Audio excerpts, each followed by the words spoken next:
এটা ছিল সরস্বতী পুজোর দিন। তো বন্ধুরা চলো আজ তোমাদের সাথে আমি সরস্বতী পুজোর দিন কেমন কাটিয়েছিলাম সেটাই শেয়ার করব। সকালে উঠেই স্নান করে চলে গিয়েছিলাম পুষ্পাঞ্জলি দিতে। এখানে খাচ্ছি চরণামৃত।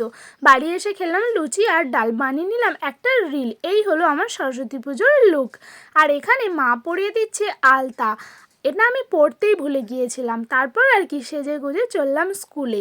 সরস্বতী পুজো মানেই স্কুলে যাওয়া তো মাস্ট।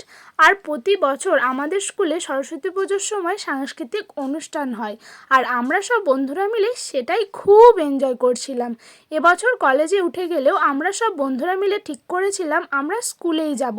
সব ম্যাম স্যারেদের সাথে দেখা হলো, খুব মজা করেছি। আর এখানে আমরা পঞ্চসখীরা কিছু তো একটা করার চেষ্টা করছিলাম। এভাবেই আমি সরস্বতী পুজোর দিনটা কাটিয়েছিলাম। তো বন্ধুরা ভিডিওটা আমি এখানেই শেষ করছি। টাটা।